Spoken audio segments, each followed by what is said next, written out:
Hari ini kita kedatangan tamu yang super spesial. Yes. Itu ya Jen, Benar banget. sosok yang pastinya menjadi role model dan panutan bagi teman-teman semua sobat Nusantara Planters. Iya.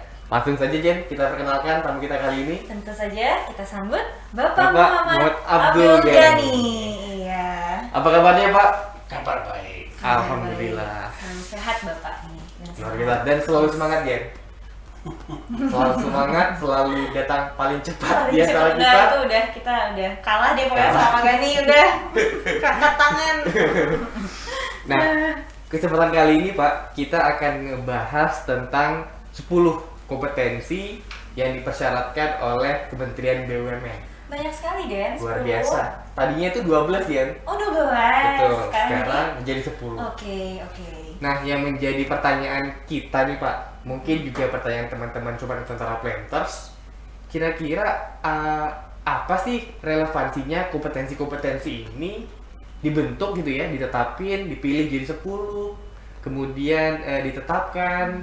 Apa sih Pak korelasinya dengan perkembangan bisnis di suatu organisasi gitu aja? Iya, seperti di PT Baik, Penduduk ini Pak. Terima kasih ya. Jadi saya akan mungkin agak panjang lebar dulu. Boleh Pak. Jadi perusahaan atau korporasi adalah satu organisasi yang mempunyai tujuan tertentu dalam pendiriannya. Untuk mencapai apakah itu target, apa sasaran, apa tujuan, organisasi itu dipimpin oleh seorang pimpinan, CEO. Mungkin kalau di level direksi ada CEO, ada board of direction. Kemudian ada level berikutnya ada SEVP, ada divisi, ada bagian manajer dan seterusnya. Pada dasarnya menurut ilmu manajemen, divisi manajemen yang objektif zaman dulu kan mengatakan bahwa manajemen adalah bagaimana kita mencapai satu tujuan menggunakan orang lain. Menggunakan orang lain. Nah itu, jadi kuncinya orang lain. Maka seorang pemimpin itu harus memiliki kapabilitas yang saya sebut tadi, ada kompetensi standar. Tapi itu juga tidak cukup sebenarnya, karena dalam banyak hal tidak selalu inline antara kompetensi dengan kapasitas. Dengan katakanlah mungkin seseorang menguasai standar kompetensi, tetapi ketika berhadapan di lapangan itu ada faktor-faktor lain. Tentu faktor lain itu katakanlah sering dikatakan, orang mengatakan tentang karakter gitu kan. Karakter itu bisa diterjemahkan keberanian, kemudian integritas, ya kan? Kecepatan, kan gitu ya. Nah, ketika suatu perusahaan ingin merekrut atau ingin mengangkat seseorang dalam jabatan tertentu, itu harus ada standar kompetensinya. Jadi yang di 10 kompetensi yang dipersyaratkan oleh Kementerian BUMN itu adalah salah satu ukuran ketika Kementerian BUMN itu menyeleksi calon-calon direksinya. Oh begitu. Itu 10, waktu sebelumnya 12. Iya. Dan saya itu ikut yang 12, saya 10 belum pernah. 12, Karena saya mungkin terakhir lah yang 12 itu karena Yang banyaknya ya Pak? ya, dan saya paham betul itu tentang kompetensi ini, dan setiap asesmen saya selalu hasil saya cukup baik. Wow. Jadi Kenapa, saya- Pak? Kalau boleh tahu Pak, Kenapa tuh, Pak? faktor Saya- apa nih yang paling baik? Saya ingin cerita ya, kenapa Iya. saya kalau untuk PTPN mungkin saya masih paling tinggi, karena Wow. saya 4 kali asesmen di PPM itu.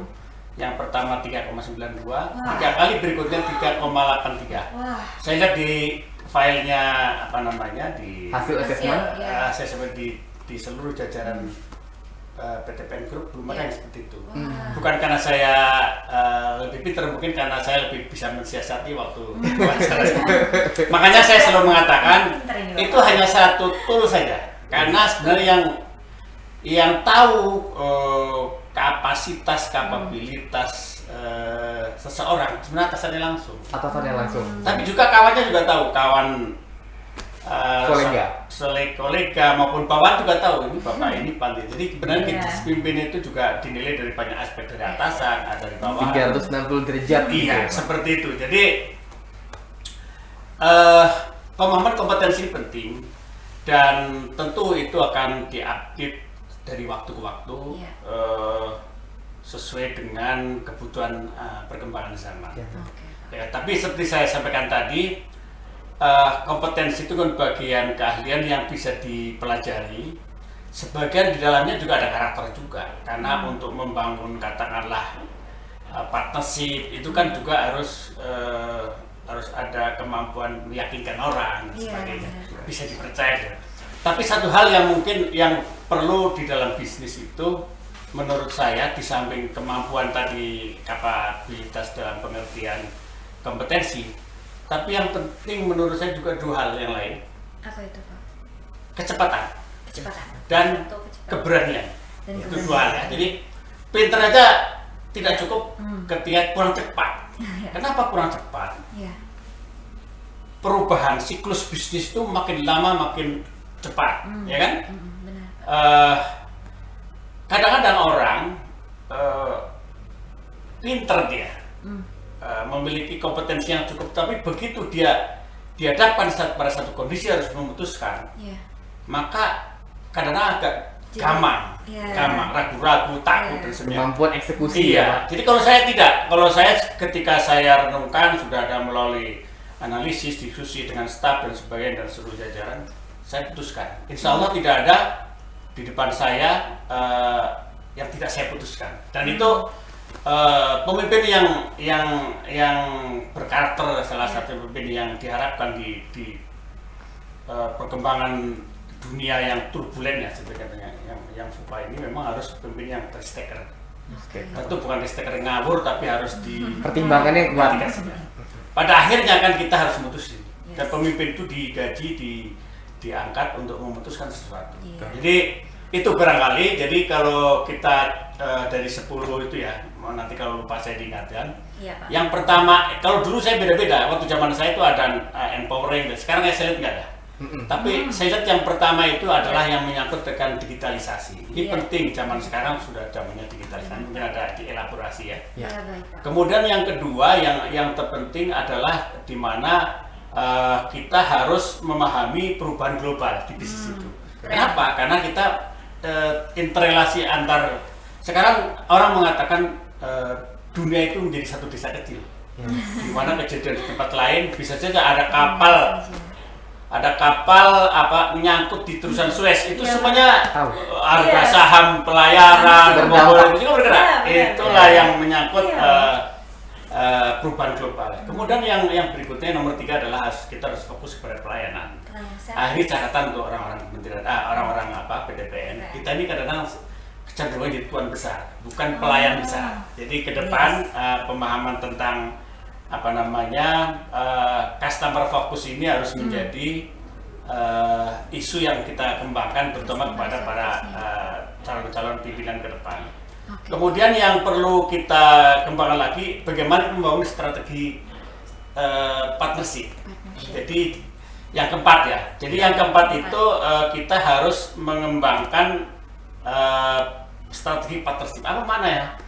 Zaman sekarang itu tidak ada zamannya persaingan, tapi kolaborasi. Nah, kira-kira gitu lah. Dari kompetisi menjadi kolaborasi. Jadi itu kemudian kita harus berpikir strategik. Jadi seorang pimpinan itu harus bisa berpikir bukan hanya taktis, tapi strategik. Strategik itu berdimensi luas, panjang, lebar, dalam gitu, tinggi gitu, kira-kira itu ya. Kemudian kita juga harus bisa mengeksekusi driving execution. Itu kita harus mampu mengeksekusi apa yang menjadi keputusan kita. Kadang-kadang pandai memutuskan, begitu eksekusi itu bisa keboler. Orang Medan bilang keboler. Keboler itu apa? Artinya ada kesenjangan, ada keterlambatan. Karena mungkin itu mendeploynya ada masalah-masalah kan, ada di situ harus ada menggerakkan organisasi, mengawasi dan sebagainya. Jadi kemudian yang berikutnya, kita di zaman yang serba turbulen ini, inovasi. Driving innovation itu juga penting. Karena kalau kita tidak melakukan inovasi, kita tidak melakukan continuous improvement, maka akan ditinggalkan oleh kompetitor. Mungkin Denny sama Jennifer masih ingat bagaimana dulu Obama. Ya. Obama itu waktu kampanye itu kan bersamaan dengan teknologi apa namanya? Sekarang udah hilang tuh apanya. Jadi dia Caranya. komunikasi kalau sekarang di WhatsApp dulu apa namanya tuh buat zaman Obama itu. BlackBerry Messenger. BB ya, Pak? Iya, BBM. Nah, BBM itu seperti itu dah. Dia menggunakan teknologi. Dia orang pertama. Jadi dia memutus struktur sosial di Amerika. Dia langsung ketemu dengan para pendukungnya dengan BlackBerry Messenger. Nah itulah yang kemudian yang berikutnya kita ya untuk yang ke-8 ya, kita juga harus bisa mengembangkan kapabilitas organisasi. Seperti tadi definisi yang pertama, manajemen adalah bagaimana menggunakan orang lain untuk mencapai tujuan tertentu. Jadi kita harus menggerakkan organisasi. Jadi tanpa karena yang mengerjakan bukan kita, orang-orang yang ada di situ. Ya. Kemudian yang nomor 9 adalah terkait dengan perubahan. Perubahan itu kan tadi kan inovasi, perubahan itu kan satu narasi yang hampir sama. Ketika ada inovasi berarti perubahan itu harus di-maintain. Seperti yang beberapa waktu lalu saya sampaikan, itu harus di-maintain. Dan yang terakhir itu bagaimana kita bisa managing keragaman. Jadi harus managing diversity. Itu penting karena keragaman itu justru kekuatan. Maka Bhinneka Tunggal Ika. Betul. Itu pas betul. Bhinneka, kita berbeda-beda tapi satu. Nah, ketika orang beragam maka variabelnya kan banyak. Dengan variabel banyak terjadi cross fertilization, maka itu menjadi atau satu kekuatan. Saling menguatkan, saling mengisi gitu ya, Pak. Itulah yang pas betul apa yang digagas oleh Kementerian BUMN untuk membangun SDM ke depan. Terus sebenarnya bukan hanya untuk direktur, itu berlaku untuk semuanya. Jadi standarisasi itu harapan saya, target kita kan sebenarnya setiap orang yang kita kirimkan ke Kementerian BUMN dalam kaitan dengan talent pool itu harus target kita itu 25% lulus. Ya. Dulu itu nggak sampai 2%. Jadi itu tanggung jawab saya sebagai CEO, bagaimana menyiapkan para BUD Min 1 supaya mereka paham betul standarisasi kompetensi ini. Dan sebenarnya standar kompetensi ini harus diajarkan juga secara melekat oleh atasannya masing-masing. Jadi kemudian bagaimana dengan kami misalkan para milenial? Para milenial juga harus tahu karena gini, ada PAMIO ya, kayak think globally, act locally gitu kan? Artinya kita tuh harus seseorang itu harus berpikir satu level dari jabatannya, supaya ketika atasannya ngomong kita tahu. Dan kita tuh akan ke sana juga. Jadi sebenarnya berlaku untuk semuanya. Cuma mungkin levelingnya, ruang lingkup, kedalamannya itu aja berbeda. Dari 10 parameter kompetensi ini berlaku di mana-mana aja. One step ahead. Itu perlu. Dan seperti tadi, jadi kita berpikir global, tapi bertindak secara lokal, secara aktual. Seperti itu. Jadi harapan saya para BUD Min 1, BUD Min 2 ya rajin-rajin membaca lah. Kalau sekarang ini medianya cukup. Jadi sekarang ini hanya tergantung kepada masing-masing. Ya, jadi tergantung kepada masing-masing kita untuk bagaimana mengembangkan dirinya sendiri. Fasilitas semua ada, dengan IT semua nggak ada bedanya antara saya dengan Jennifer, dengan Denny, sama kita. Tergantung bagaimana rajin mengakses informasi, diri, gitu ya, mengembangkan pemikiran, ya kan, dan mengembangkan kapasitas tadi, ya kan gitu. Kalian sering ketemu sama saya, sama direksi yang lain, itu kan bagian apa juga. Pelajaran juga, kalian perhatiin orang-orang jadi kepala staf Angkatan Darat, Panglima itu umumnya dulu pernah jadi staf tuh, pernah jadi ajudan. Karena kan tahu, coba yang melihat langsung. Presiden, wakil presiden Trisno dulu ajudannya Pak. Iya benar-benar. Ya kan? Seperti itu. hampir semua orang penting belajar dari orang penting. Benar. Begitu kira-kira ya. Jadi apa yang ingin kami bagikan atau ingin sharing pada kesempatan podcast seperti hari ini, saya ingin memicu sebenarnya, bukan ingin memberi, tapi memicu bagaimana setiap orang mengembangkan kapasitas dirinya, mengembangkan kapabilitas, mengembangkan modalitas dirinya untuk bisa menjadi semakin pinter, semakin cerdas, semakin agile dan seterusnya. Ya, berani dan Ketika juga cepat. jadi ketika perusahaan ini dikerjakan, dipimpin, dioperasikan oleh orang-orang yang cerdas, orang-orang yang tadi memiliki 10 karakter itu, maka akan memiliki daya saing, memiliki daya adaptasi yang kuat dimanapun kita bisa menghadapi apapun untuk mencapai tujuan perusahaan. Begitu ya? Oke Pak. Nah kalau gitu dari 10 ini kita Bapak sudah menjelaskan dengan sangat detail poin-poin pentingnya. Kita langsung saja ke poin pertama dari salah satu 10 kompetensi ini ya, BUMN nih Pak. Oke, kita akan bahas tentang digital leadership dulu ya Pak Gani. Iya. Nah pertanyaan pertama, menurut Pak Gani apa arti dari digital leadership dan wujud perilaku dari seorang pemimpin seperti Bapak yang memiliki kompetensi digital leadership ini itu kira-kira apa Pak? Karena ini kan ini part of sumber daya dan nilai tambah PTPN Group ya Pak. Jadi begini, kenapa pertanyaan kan begini? Iya. Kenapa digital leadership itu taruh di pertama? Iya, kenapa nomor Saya kan satu gitu ya, kan? Pak? Betul, Nah, itu pasti bukan kebetulan. Jadi tim-tim ahli dari tentang di Kementerian BUMN pasti sudah memikirkan itu. Dari set semua. Dan kalau kita coba merenung, sekarang ini digitalisasi adalah kunci pertarungan global. Kalau kita cerita sekarang ya, sekarang namanya abad 4.0, sebenarnya 5.0, Yes, di mana di mana substansinya atau core-nya itu adalah digitalization. Artinya teknologi informasi ya, yang dibungkus melalui teknologi informasi jadi begini. Jadi sekarang itu bukan yang pinter, bahkan ada yang mengatakan yang menguasai informasi itu menguasai dunia. Yang Yes, ngerti gitu betul. Pak. Ya, jadi sekarang seperti itu. Benar banget. Maka akibat digitalisasi ini sekarang ini terjadi perubahan yang luar biasa.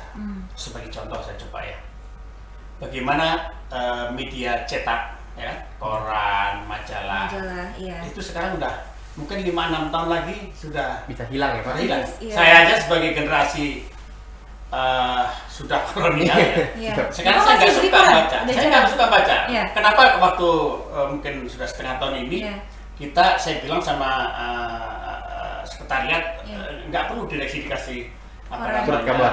surat kabar majalah. Biasanya ditaruh di meja itu Pak. Cukup pakai PDF yang dikirim. Iya. pakai digitalisasi. Iya, Kita digitalisasi. sudah langganan koran, langganan Langganan. majalah dengan format digital. Itu kemudian kita juga melihat beberapa yang akan terkena oleh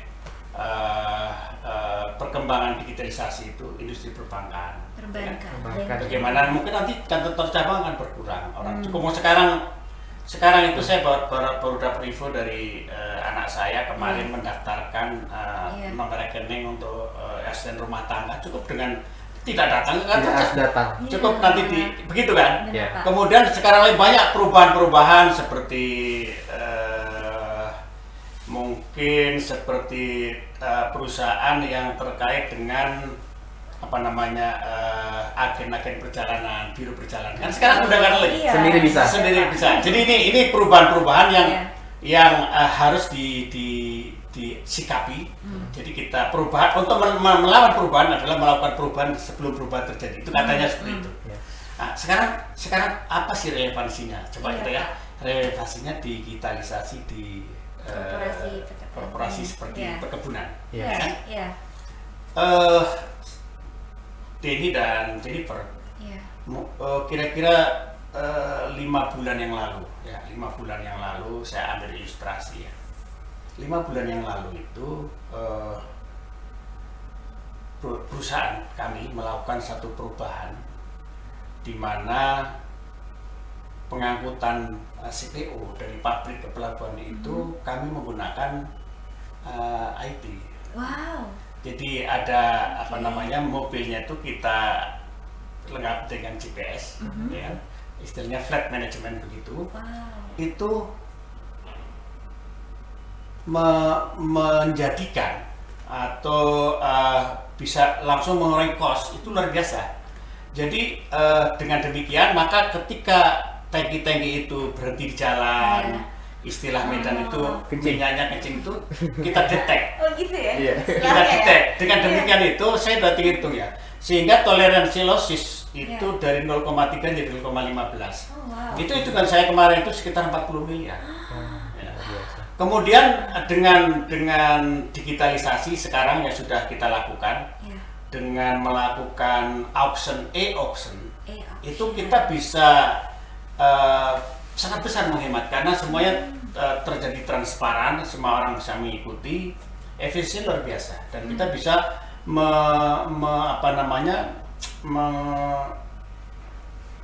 melayani customer yang banyak di tempat yang berbeda. Mungkin customernya jangan-jangan sambil minum kopi dia bisa mengakses, mengoffer apa kita, seperti itu. Nah, itu yang jadi sekarang digitalisasi itu tadi, siapa yang menguasai Data. informasi atau data, dia yang menguasai dunia. Nah, jadi kita juga tidak mau ketinggalan.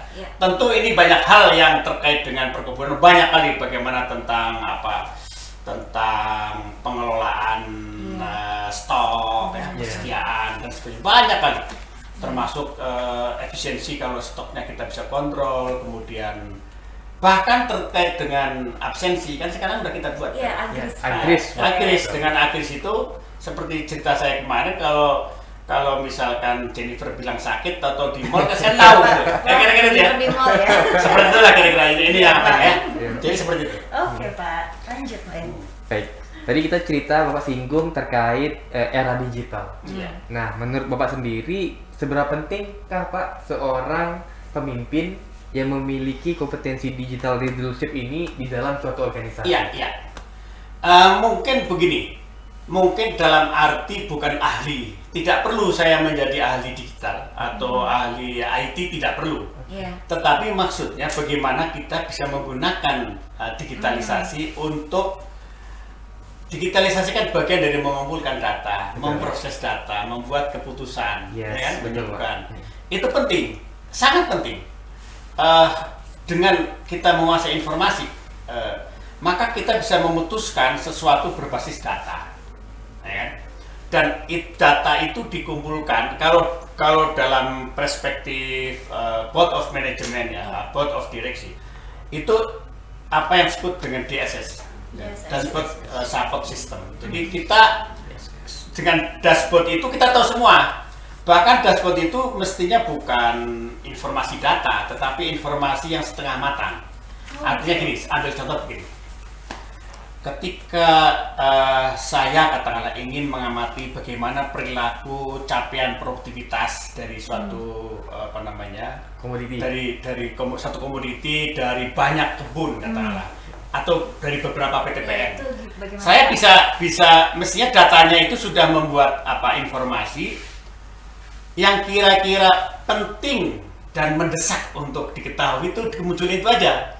Misalnya gini, ketika kita membaca data, mungkin yang deviasinya negatif kita harus tahu duluan. Jadi misalkan ada satu PTPN yang pertumbuhan produktivitasnya lambat, itu mungkin warnanya agak merah misalkan, tapi yang bagus sekali warna hijau misalkan gitu ya. Atau kalau di kebun gitu, itu juga seperti itu. Sehingga apa? Ketika kita punya data itu, kita tahu loh di mana ini.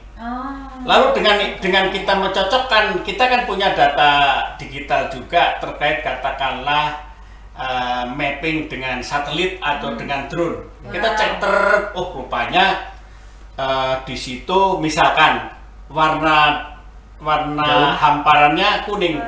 Berarti kurang pupuk misalkan, atau dia daunnya tidak mulus karena serangan hama ulat ulat api misalnya. Nah, itu bisa dikontrol. Jadi mestinya informasi bukan deretan data, tapi kalau untuk semakin tinggi itu informasi yang sudah setengah matang, sudah pengambilan keputusan. Oke. Sama ilustrasi yang lain, misalkan kita seorang direktur pemasaran mau membuat keputusan akan memasarkan, akan menjual produknya berapa, ya kan, volume berapa, dia lihat dulu persediaan di semua tangki-tangki kita, misalkan seperti itu. Jadi sangat penting kecepatan, tadi saya bilang kan, kecepatan itu bagian daripada hal yang harus kita pegang, karena kalau kita mutusin terlambat, udah nggak ada artinya, momentum hilang, karena setiap hari saja harga CPO naik turun. Kalau kita tidak memiliki data, baik data tadi tentang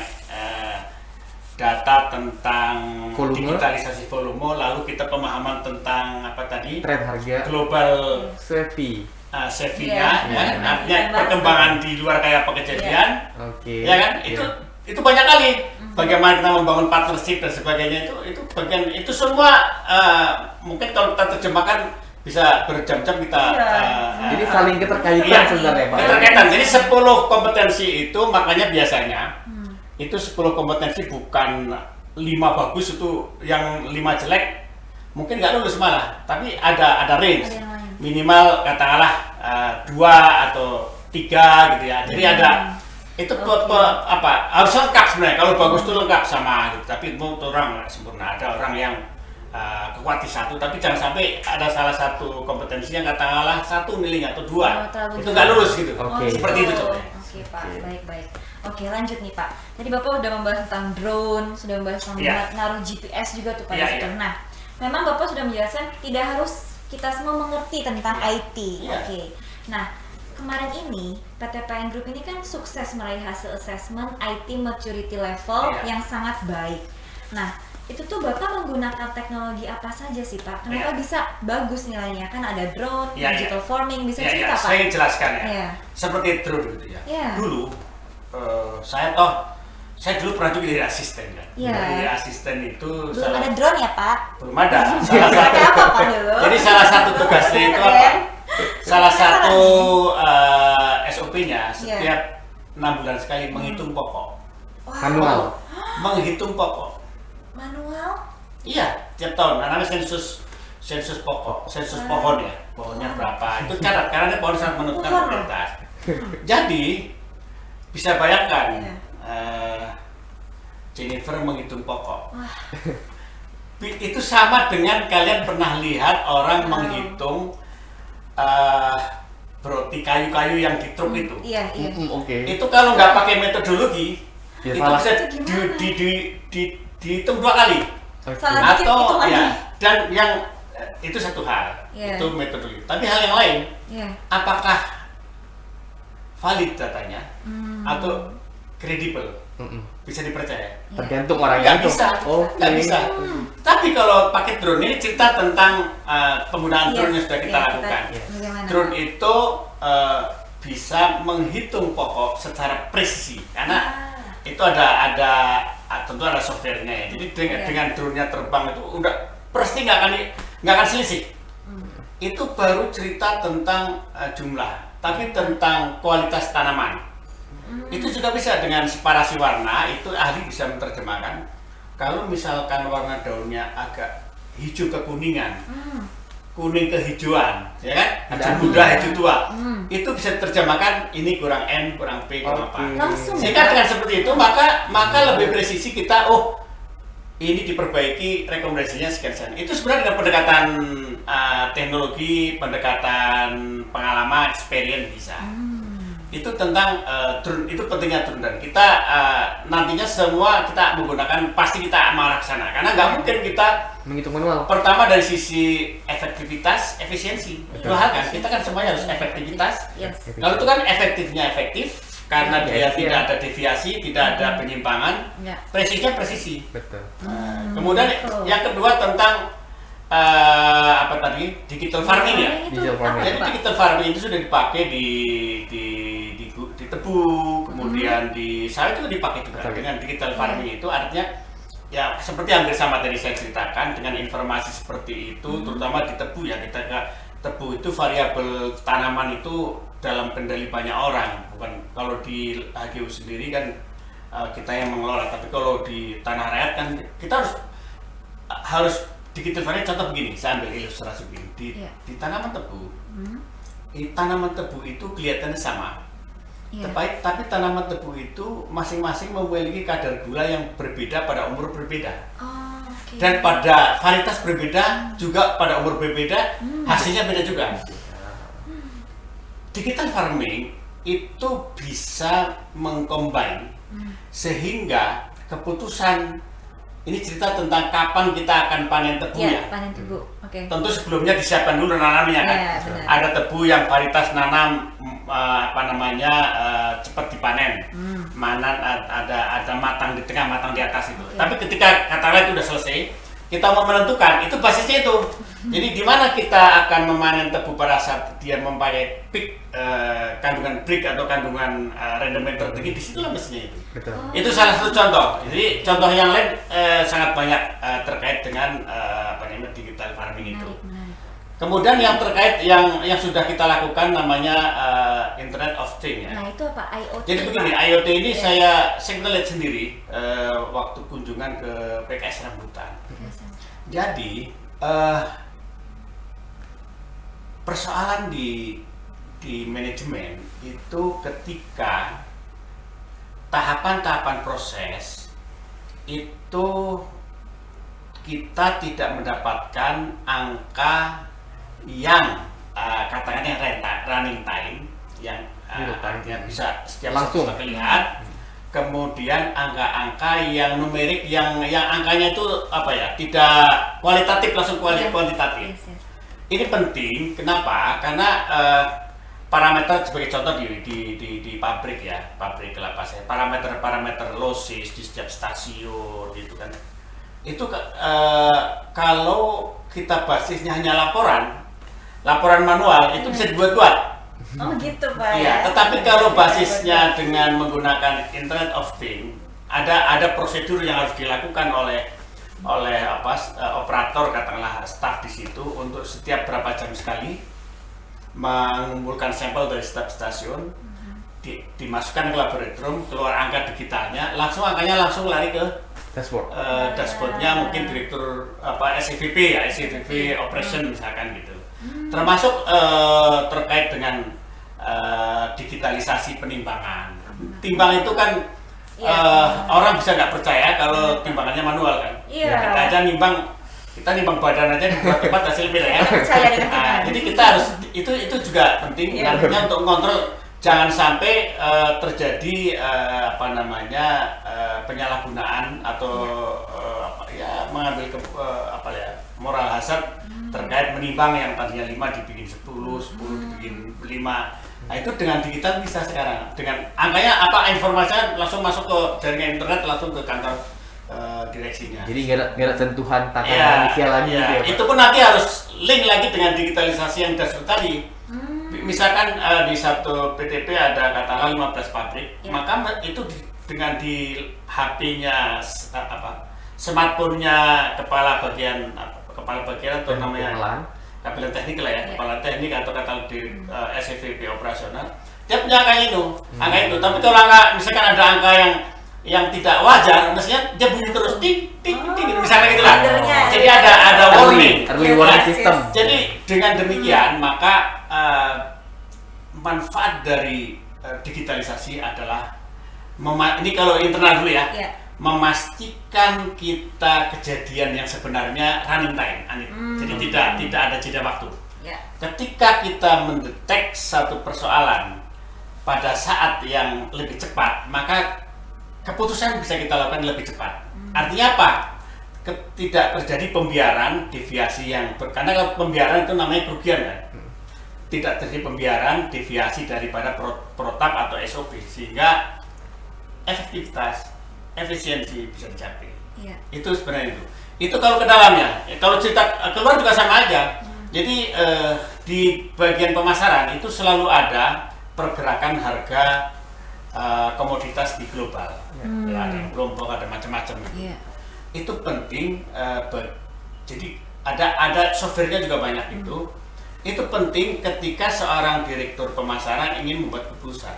Oke. Ini jadi itu bagian dari instrumen untuk menentukan juga price ID, artinya harga patokan yang akan Iya. dijual berapa. Itu kan ada beberapa faktor. Yes. Faktornya technical faktor. Technical faktor itu kecenderungan harga di beberapa pusat-pusat pembentuk harga dunia. Iya. Lalu juga ada faktor fundamental, yang terakhir judgement dari tim. Nah, itu jadi dengan ada digitalisasi ini pekerjaan lebih mudah, dan satu lagi mampu telusur. Oke. Nah, ketika terjadi apa-apa di belakang nanti di kemudian hari dengan dokumennya lengkap itu bisa dicek, Ketrack mampu telusur, semuanya. traceable gitu ya. Yes. Dengan traceable itu kita semua orang akan bekerja secara bertanggung jawab, bekerja secara profesional dan mengurangi moral hazard lah. Iya, Ya, benar. betul. Ini seru banget ini, Seru menarik banget. banget digital ini. Ini Itu baru satu Baru kompetensi. satu Iya. kompetensi. Bapak udah Dan masih banyak hal lah ya kan, masih Iya. banyak hal juga seperti ya kita mengontrol absensi yang gampang-gampang juga pakai. simpel-simpel tapi itu penting Iya, ya, penting, Pak. ya. Absensi. Jadi seorang kalau dulu kan kadang-kadang ya bisa disalahgunakan lah. sama slip gaji Iya. tuh Pak bisa tinggal Iya, download. semua kita baca sekarang data. itu traceable itu penting. Iya, Betul. benar. Traceable itu bagian dari akuntabilitas. Betul. Nah, nih Bapak tadi udah cerita banyak banget nih tentang digital leadership. Nah, kita Yes. masuk nih Pak ke kompetensi yang kedua, yaitu Yaitu? global business savvy. Yang Oke. meskipun tadi Bapak udah mulai Iya, senggol-senggol Dikit nih, tadi udah, sedikit. tapi Nah, ini kita kita telusur lagi. tes di Oke. Nah, Jadi gini, sekarang ini seperti yang di awal saya ceritain, kecenderungannya sekarang itu dunia menjadi satu desa. yes. Iya. Dunia menjadi satu Dari desa. satu Desa dunia menjadi desa. Iya. Artinya apa? Iya. Perubahan yang dibangun oleh teknologi komunikasi, digitalisasi, teknologi komunikasi lah ya, kemudian teknologi transportasi itu menyebabkan dunia itu menjadi saling bergantung. Saling bergantung, saya ulangi, saling bergantung. Jadi jangan kita punya Bergantung. pretensi untuk hidup sendiri.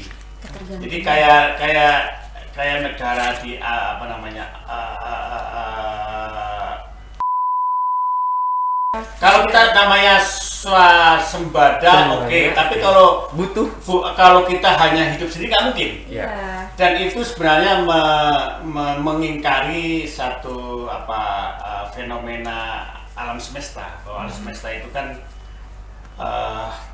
beragam. Jadi kita harus saling saling berinteraksi, saling tolong menolong gitu. Jadi itu dari situ asal mulanya. Kenapa? Dan faktanya tadi saya di awal cerita bagaimana misalkan kejadian sekarang di Afghanistan saja itu mempengaruhi Iya, seluruh Taliban. dunia, Yes, ya kan? benar. Mempengaruhi seluruh dunia. Pengambilan keputusan orang itu bisa dipicu oleh satu kejadian di satu titik di planet bumi. Yes. Iya. Nah, kembali tentang global savvy itu, ya kan? Kecenderungan global untuk kita, komoditi juga seperti itu. Jadi Denny sama Jennifer, Iya. saya kemarin diwawancari oleh CNBC. Keren banget Pak. Bagaimana, saya ditanya, bagaimana Bapak menyikapi Iya. pandemi ini? Yes. Wah. Lalu gimana Bapak? Dan ini bagian dari global savvy juga. Yes, oke. Jadi itu sudah setahun yang lalu kan sebenarnya pandemi ini kalau dirunut ke belakang itu sebenarnya akhir 2019 sudah ada Sudah, kasus Pak. di Sudah. Wuhan, Iya, sudah ada Wuhan, kasus. China, yes. Kita sudah memperkirakan kalau ini terjadi secara global pandemi ini maka akan berdampak. Iya. Terus tentunya terkait komoditi kita lah ya, Iya. akan berdampak. Saya sudah bayangkan waktu itu, terutama terutama kelapa sawit yang saya ikuti.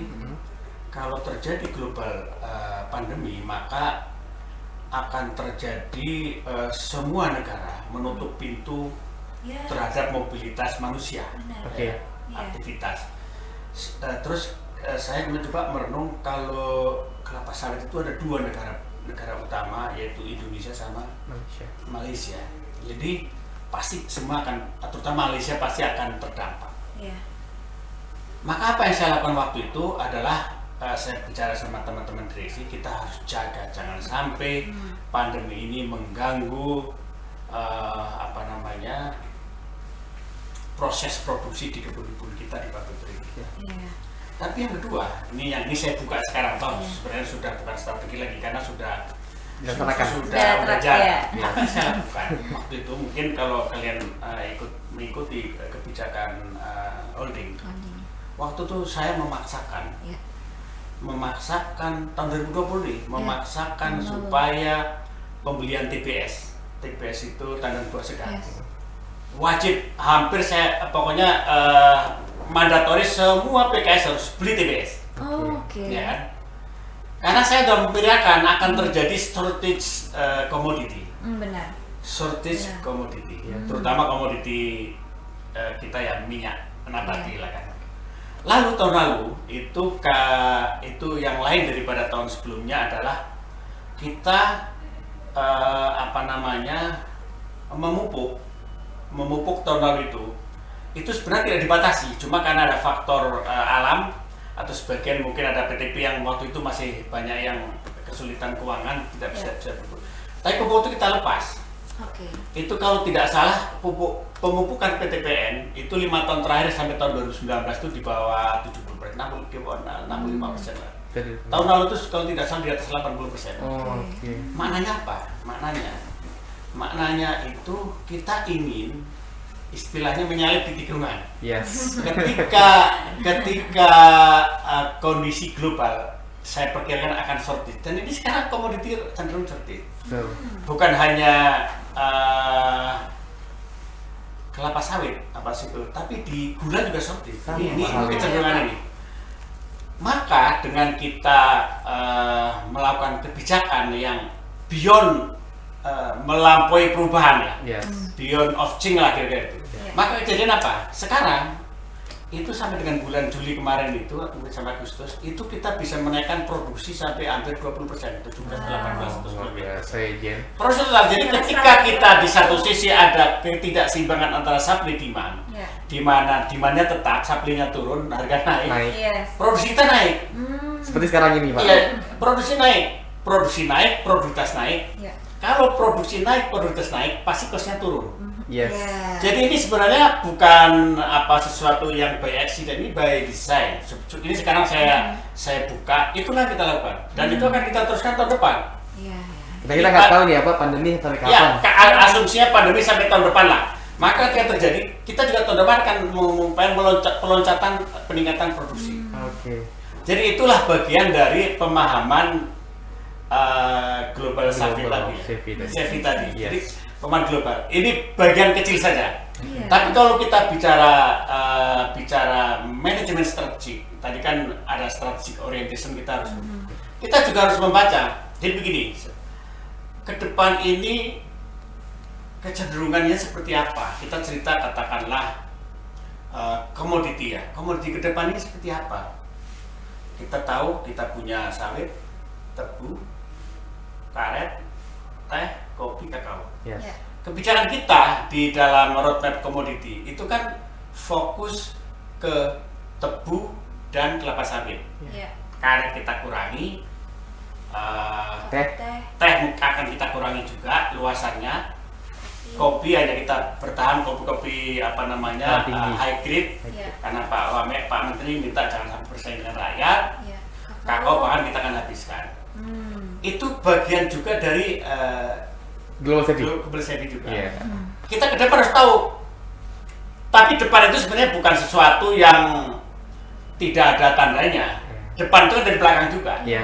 Jadi ketika kami direksi mengambil keputusan kurangi misalkan tanaman karet, kita tahu 20 tahun historis 20 tahun itu, historis karet 20 tahun, tebu 20 tahun, kelapa sawit bertahun, itu trennya itu karena karet dengan kelapa sawit memiliki karakter iklim yang hampir sama, maka lebih bagus tanam kelapa sawit.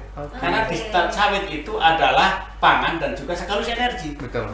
Peruntukan itu mungkin ada ratusan produk yang bisa dihasilkan dari kelapa sawit. Bahkan kalau kalau Jennifer sekarang katakanlah makan coklat itu mungkin 99% itu Substitusi sawit. substitusi sawit. Jadi seperti itu lah Pak, ya. Iya. Semua kita menggunakan Oke. apa namanya pasta gigi, menggunakan apa namanya sabun, semua sekarang udah kelapa sawit. Kosmetik juga kelapa. Artinya kita harus ke sana cepat. Jadi jangan kita istilahnya apa ya, megalomani apa gimana, kita membanggakan masa lalu, enggak. Yes. Kita harus berubah. Itu juga bagian daripada kemampuan ke depan. Jadi menurut para ahli strategi, Ya. isu kalau terjadi isu perang dunia atau isu pertikaian di masa yang akan datang, Ya. itu isunya paling tidak ada dua, pangan dan energi. Food Nah, security, Pak. food, pangan ini penting. Kenapa kenapa tadi kita membaca global tebu kita harus perkuat? Kenapa? Bukan hanya semata karena memang tebu itu semakin berkurang produksi dunia kebutuhannya semakin meningkat, juga kita komit terhadap kepentingan nasional. Iya. Nah, karena BUMN itu PTPN adalah BUMN itu adalah bagian dari kepanjangan tangan negara, Yes. maka kita harus pastikan kita harus berkontribusi untuk meningkatkan ketahanan pangan melalui ketahanan kecukupan produksi gula untuk kepentingan rakyat. Jadi prediksi ya. Seperti itu jadi kemampuan itu salah satu hal. Tentu banyak hal yang apa namanya global safety itu banyak hal yang bisa kita ambil keputusan. Contohnya sekarang ini, memang kita tidak bisa lepas dari global sekarang. Iya. Mungkin kalian tahu sekarang ini kita mengalami kesulitan untuk pengangkutan produk yang menggunakan peti kemas. Jadi sekarang itu saya kemarin dapat ini makanya kemarin Bapak Presiden itu memerintahkan Menteri Perhubungan untuk mencari solusinya. Karena sekarang itu kalau kita ekspor ke Amerika, katakanlah ekspor apa? Kopi, ekspor teh, gitu. Susah mencari peti kemas.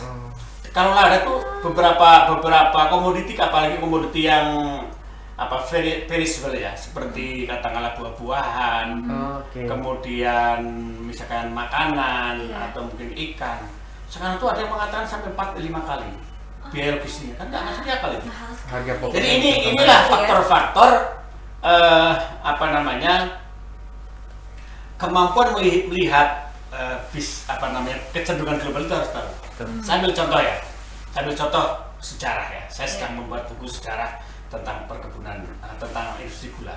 Industri gula itu pada tahun 1884 Indonesia itu kolaps. Yes, benar. Kolaps. Kenapa? Waktu itu terjadi mulai masuk gula bit ke Eropa, kemudian di Jawa terjadi penyakit sere. Harga turun sampai sepertiganya lebih, hampir sepertiganya. Tutup tuh, sehingga akhirnya banyak yang bangkrut. Pabrik gula di Jawa itu tahun 1884 itu banyak diambil alih oleh bank-bank pemberi kredit. Karena apa? Karena waktu itu produksinya itu 2/3 harus diekspor. Krisis itu berulang tahun 30. Berulang lagi. Krisis itu berulang tahun 30. Ketika terjadi jatuhnya harga saham di New York Stock Exchange. Jadi waktu itu juga globalisasi sudah. Sudah ada Pak ya. Tahun 30 ya. Ada Black Monday, Black Friday, harga saham sampai jatuh berapa sepersekian kalinya itu juga sama. Karena waktu itu produksi kita itu 3 juta ton, yang 2,1 juta diekspor. Jadi ini juga penting ketika kita bicara tentang perkembangan global kaitan industri kita. Maka kenapa kita sekarang fokus kepada di kelapa sawit aja ya? Kita sudah memiliki pabrik minyak goreng, pabrik oleh di Sungai Mangke, kapasitas bahan bakunya itu 600.000 ton setahun. Kita mengarah ke depannya itu paling tidak separuh akan kita jual ke dalam negeri. Sekarang itu harga ekspornya bagus. Harga ekspornya bagus, oleh dunia itu mau.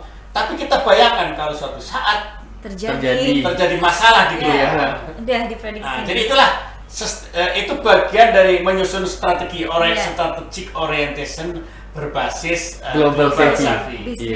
Seperti itu. Jadi bisnisnya supaya sustain.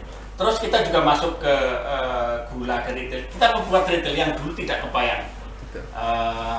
PTPN itu kalau dari sejarahnya dari mulai perkebunan zaman Belanda itu 150 tahun udah ada. Iya, Tapi benar. kenapa tidak masuk kita ke Retail. seperti itulah ya. Iya. Jadi kita kalau bisnis mau sustainable, maka orang-orang yang diberi amanat untuk mengelola itu, BUD-1, BUD-2 itu harus memahami 10 karakter ini. Betul. Nah, dari pemahaman 10 karakter ini nanti tentu kan masing-masing orang bisa berinteraksi dengan orang lain, mengingatkan dan sebagainya dan sebagainya. Betul. Itu kaitan dengan pemahaman global. Dan itu sebenarnya bukan hanya terbatas di industri, tapi dimanapun Iya. global itu pengaruh global. Kita yang Iya. Betul. Sekarang mungkin barangkali ya dengan adanya pandemi, dengan teknologi digitalisasi, jangan-jangan nanti sebentar lagi universitas pun nggak perlu juga. Iya, Pak. semua virtual Kita aja ya. laptop Virtual ya? aja udah Iya. Ya kan? wifi. Kan kalian kan kalau kuliah juga sebenarnya ada sesuatu di dalam kuliah yang bisa digantikan, disubstitut dengan Tugas. dengan apa? Online kan? Online, Harus iya. offline. Iya. Ada kalau pelajar coba mungkin ada apa namanya? Ada praktek di perkuliahan yang mungkin 50% cukup dari rumah. Betul. Mungkin tidak seluruhnya ya, tapi kalau Iya. misalkan ilmu-ilmu tertentu yang Kedokteran misalkan gitu, di Pak, ya. laboratorium, Iya, kedokteran, kedokteran. apa saja lah yang terkait dengan Yes. laboratorium itu kita harus datang. Iya. Tetapi mungkin datang hanya ambil data, diskusinya bisa di virtual. Virtual, betul. Nah, ini contoh sekarang juga sudah mulai banyak lah bagaimana apa namanya apa istilahnya paket-paket teknologi, kemudian apa namanya marketplace dan sebagainya ya. Betul. Itu kan sudah apa termasuk kayak workplace dan sebagainya, kita sudah memang harus berubah itu. Iya. Jadi antara perubahan global dengan perkembangan teknologi yang terkait digitalisasi itu dua hal yang sangat mempengaruhi eksistensi Korporasi.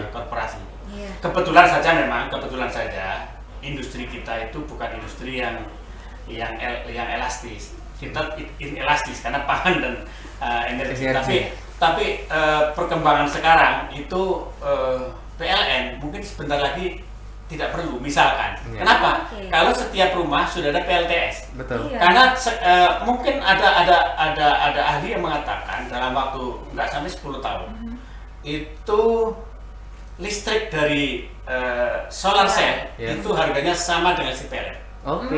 Jadi Ya kan? apalah Itu apa- hanya persoalannya adalah di teknologi penyimpanan storage. energi. Yes. Ketika teknologinya sudah bagus, kemudian karena bagus sudah canggih, penggunaannya meluas, maka costnya turun. Ketika itu terjadi, maka nggak perlu kabel-kabel itu. Iya. Kalau itu terjadi, itu juga sama. Sama juga listrik tetap perlu, tapi nanti mungkin kita tidak menggunakan ada kemampuan listrik. Dan Iya. itu sejalan juga dengan sekarang green economy, green industry, Iya. ya, Yes. dekarbonisasi Yes. yang sekarang dengan Biden Batu itu bara. kan, ya Biden sekarang kejadian Kemendelusan dan sebagainya, wah ini udah ada tanda-tanda udah terlambat kita masalah global warming. Iya. Nah seperti itu seperti bisnis seperti sebentar lagi juga mungkin bahan bakar cair nggak perlu lagi. Orang kan mobil nanti pakai listrik. Listrik, Iya. betul, Pak. Jadi inilah revolusi industri Iya. terkait kejadian di global itu akan berdampak sama kita. Iya. Bukan tidak mungkin nanti ada zamannya ketika minyak makan nggak perlu ditanam dari kelapa sawit, mungkin dari campuran air sama kan itu kan Betul. pada Iya. dasarnya kan Pasti ada ya, iya. Pak. rantai karbon. Kamu dari Betul. apa dari Yes. teknik kimia kan? Itu Betul. pada dasarnya rantai karbon kan. Karbon ada oksigen, hidrogen. Itu kan secara teoretik bisa digabung di dalam Iya. laboratorium. Benar. Tapi tentu ada faktor Tuhan, mungkin faktor Iya. bukan alam yang harus kita Iya. pakai. Tapi kira-kira kan itu unsurnya kan apakah itu kelapa sawit atau bensin atau solar, itu kan hidrokarbon itu. Betul, Pak. Iya. Ya, rantai karbon lah. Nah, karbon. Begitulah kira-kira ya. Banyak ya perubahan-perubahan. Banyak. Nah, ini Kita nggak boleh berhenti ya, Iya, gitu ya, Pak. benar banget. Ini mungkin pertanyaan simpel ya untuk kita milenial nih, Pak Gani. Denny kan saya ada milenial. Kita tuh kan selalu harus mengikuti tren dan perkembangan bisnis global karena Iya. ini ada part of global business savvy Iya. ya Pak. Nah itu gimana kita supaya kita bisa melatih diri kita di tengah kesibukan ini? Cara menyeimbangkan itu gimana Pak? Jadi begini. Dengan tidak hanya baca Iya. ini Nah, ya, aplikasi atau yang paling susah Pak. sekarang ini Iya. mengelola, memanage Iya. waktu. Nah itu Yes. Pak. Ya, manage waktu. Mm-mm. karena gini, teknologi informasi apalagi medsos itu bisa menjadi edik kalau kita berlebihan. Benar Pak itu. Tapi kalau kita bisa memanage waktu, memanage time itu Jennifer bisa mau dalam satu hari itu sekian saat baca perkembangan. Kalau per global untuk kelompok apa gitu kan, harga komoditi, ada US Studi sekarang udah ada, dan seperti itulah. Yang di bawahnya di news itu perlu itu. Itu saya coba baca itu bawahnya tuh. Terus perkembangan per global kita perlu tahu. Jadi saya juga saya coba karena begini, saya coba merefleksi diri saya. Iya, Pak. Saya dulu suka membaca. Saya dulu suka membaca. Tetapi dengan berjalannya usia itu saya nggak begitu tahan membaca. Bosan apa? Tetapi sekarang saya itu tiap hari saya selalu mengupdate pengetahuan, mengupdate informasi, bukan pengetahuan atau nasihat agama itu semua dari YouTube aja. Jadi saya supaya tidak ganggu saya pakai headset itu ya, saya ya kata 2 jam cukup itu. Kita karena sambil pagi saya itu tiap pagi itu saya jalan kaki, habis sholat subuh jalan kaki. Saya biasanya jalan kaki sama ibu jalan sendiri, aku jalan sendiri. Soalnya aku sambil mendengarkan apa aja, tapi biasanya bukan yang tidak bermanfaat. Ya kadang-kadang musik, tapi yang lainnya ada misalkan merotal seperti itu ya Pak? Enggak, yang ini itu sekali-kali, tapi yang ya ada dialog tentang misalkan tentang perkembangan global terkait dengan komoditi. Jadi kita melakukan 2 hal sekaligus, dua-duanya bermanfaat. Iya, bermanfaat. Seperti barangkali mungkin seperti itu, tapi yang jelas sekarang itu aksesnya tidak terbatas. Jadi kalian juga bisa apa saja dengan teknologi ini, dengan globalisasi ini. Jadi teknologi, digitalisasi dan globalisasi itu memang sangat penting karena itu menjadi nomor 1, nomor 2 kan? Iya betul. Kompetensi mandatori bagi siapapun orang, apalagi calon pemimpin, agar dia bisa mengikuti zaman dan tidak ketinggalan zaman. Karena begitu kita tinggalan, ngejarnya susah. Karena kan follower itu kan susah, ada entry barrier untuk follower kan. Begitu orang udah depan kita narik, tapi kalau kita sebagai orang pertama, ya seperti kita tadi ya, strategi kita untuk komoditi kelapa sawit itu menurut saya betul-betul pas. Mungkin kalian bisa membandingkan di Indonesia itu di dunia ya, korporasi produsen kelapa sawit yang peningkatan produktivitas seperti TPN mungkin tidak banyak, bahkan tidak ada. Bayangkanlah, produksi naik sampai hampir 20%, seperti banyak. Pada saat pandemi, itu kan teknologi strategi basisnya informasi global, ya kan? Ya kan? Basisnya informasi global, di dalamnya tentu ada digitalisasi untuk menjadi kebijakan. Jadi makanya gain yang kita dapatkan itu sangat besar. Dan karena perhitungan saya ini sampai tahun 2000 depan masih, itu saya sudah menyampaikan pada teman direksi, sudah jadi keputusan direksi. Bagaimana tahun ini kita perbaiki semua aset kita perbaiki tanaman kita perbaiki pabrik kita rehab semua infrastruktur supaya tahun depan itu saya membuat target tahun depan produktivitas naik 10%. Jadi tahun ini mungkin naik sekitar 10 sampai sekarang masih 11 sekarang 12%, 13-12%. Mungkin sampai akhir tahun 10, tahun depan bisa naikkan 10 lagi. Wow. Nah, itu semua ya ada kaitan dengan tadi 10 parameter kompetensi. Jadi saya berharap video ini disebarluaskan Biodemi 1, Biodemi 2, mereka suruh membuat resensi atau katakanlah feedback kemana gitu. Ini saya pingin, saya pingin podcast ini menjadi bagian pembelajaran, paling tidak pengalaman. Kalaulah tidak pembelajaran, pengalaman saya bisa saya sharing kepada generasi penerus. Agar apa? Seperti kemarin saya sampaikan, saya ingin sustainability perusahaan ini, apakah itu driving change-nya, apa itu tentang inovasinya, apa itu pengembangan organisasinya, tentang apapun itu biar sustainable. Nah, ketika perubahan itu sustainable, maka perusahaan ini akan semakin firm berada di jalannya. Baik. Pertanyaan yang terakhir nih Pak, sebelum Iya. kita tutup podcast episode kali ini. Selama karir Bapak nih 37 tahun di PTPN, menurut Bapak siapa sosok pemimpin di PTPN yang paling memiliki kedua kompetensi tadi? Digital leadership dan Iya. business savvy. atau mungkin Jadi inspirasi begini, Pak. enggak, saya ada orang ya. Oh, saya siapa, orang, Pak? jadi begini, salah satu kelebihan orang lama. Iya. Orang lama itu kan godaannya nggak banyak, variabelnya nggak banyak. Gitu ya, Pak. Nggak variabelnya nggak. Dibandingkan sekarang Beda. ya. Benar. Orang dulu kan, Benar. misalkan orang dulu itu ya memang hidup Lebih itu simpel, tidak Pak. lebih simpel Iya, kan, lebih lebih simpel. simpel. Sekarang kan banyak kali Iya. variabelnya. Kalau dulu variabelnya 10, mungkin sekarang 10 pangkat 10. Iya. Betul. Ya kan? Ya gitu. Orang lama itu umurnya konsisten ya. Iya. Tapi saya ada satu orang yang Iya. sekarang umurnya mungkin sudah 95 tahun masih hidup. Wow. Sehat. Itu namanya Pak Sujai Kartasasmita. Saya dekat sama beliau, masih berkomunikasi. Kadang-kadang beliau umurnya 95, udah sekelas Mahathir, tapi masih mengikuti perkembangan zaman tentang. Gak berhenti belajar. Nah, dia kadang-kadang ikut webinar tentang Wah, apa? keren loh. Di share ke saya, umurnya 95, Selalu tinggal di share Kebayoran Bapak. di Blok M. Oke. Saya salut sama dia dan saya terinspirasi karena beliau dengan umurnya segitu masih bukan hanya masih mengikuti perkembangan zaman, tetapi beliau punya komitmen untuk legacy. Saya membantu beliau juga di Medan. Di Medan itu ada namanya Museum Perkebunan. Lalu saya pelengkapi dengan apa namanya Daily Heritage Society, saya ada di situ juga. Beliau punya komitmen seperti itu. Jadi beliau komitmen juga tentang bagaimana generasi penerus itu bisa menguri-uri atau menghidupkan nilai-nilai planters. Beliau juga. Maka di buku saya yang Jejak Planters. tentang jejak planters itu beliau saya minta menulis Testimoni. Di depan. komentar di depan. Orang yang hidup. Benar. Jadi saya ingin seperti dia. Iya, Cuma kadang-kadang kalau saya Benar. cerita sama, belum tentu saya bisa berusia 90. Bisa, Tapi Pak. dia masih cerdas.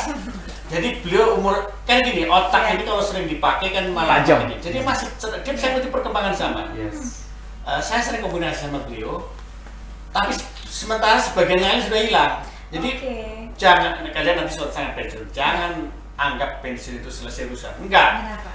Oke. Urusan akan selesai kalau kita sudah dipanggil Tuhan. Betul. Yes. Jadi ketika hayat masih kandung badan, maka gunakan ini untuk menambah ilmu, bermanfaat orang banyak, berikan kontribusi apapun yang bisa kita berikan. Yes. Maka hidup kita menjadi bermakna, hidup kita menjadi berwarna, dan kita awet tua lah. Ini udah ya, Bapak. Udah, Pak. Iya, jadi gitu. Legacy itu sebenarnya diterjemahkan seperti itu. Nah, itu saya salut sama beliau. Mungkin next Dan time saya kita terus undang terang aja beliau saya, ya. ini saya lagi Undang beliau boleh, Pak, mengusahakan. sama Bapak. Undang beliau. Kita undang beliau di Bapak. podcast. Ada di sini ya? Iya, baru Mungkin, Bapak juga bisa. loh, boleh. Mungkin mudah-mudahan saya undang. Iya. Dan saya sedang mengusahakan beliau untuk jadi honoris causa. Wow. oke. Mudah-mudahan nanti di satu universitas. Yes, yes. Iya. Karena kan menurut saya sebagai dokter mungkin tidak seperti dia. Dia lebih dari sekali. Beyond. Biar. Iya. Dia dulu pernah jadi ketua tentang organisasi ngelola tebu gula. Pokoknya saya kesana masih aktif di Iya, iya. komunitas pensiunan Kementerian Pertanian. Jadi saya ingin hidup 1000 tahun dengan cara seperti beliau, memberi manfaat dan memberikan inspirasi pada generasi penerus. Yes. Baik. Ya itu cita-cita dan mudah-mudahan Tuhan mendengarkan Amin. podcast Pak. kita. Pasti, Ya. Pak. Begitu barangkali Ya, Denny dan Jennifer, Ya. saya harap kalian supaya kita semudah mungkin sering interaksi kepada saya, ambil yang positif ya. Iya, Jadi tentunya, Pak. dimanapun kalian berada, itu tadi tuh Iya. jangan ketinggalan informasi, Iya. Siap. selalu mengupdate pengetahuan, Baik. ya, ada kesempatan belajar. Gitu. Itu saya rasa. Iya. Baik. Baik, Pak Terima Gani. kasih banyak Pak Gani Terima atas kasih, semua cerita, inspirasi dan tentunya Nih, waktunya ya ini, Gian. ya. 2 poin itu aja udah menarik, apalagi poin sisa 8 Sahabat-sahabat lagi Planters, kompetisi ini. jangan lupa Yes. tetap tunggu episode berikutnya Tune in karena kita akan bahas 8 8 kompetensi lagi, oke? lainnya. Ya, oke. Baik, See you. mungkin demikian. Ya. Terima kasih Pak Gani. Terima kasih Bapak Gani, Kami, sehat selalu. saya Ya. Demi, Saya Jennifer. kami undur pamit. Assalamualaikum warahmatullahi wabarakatuh.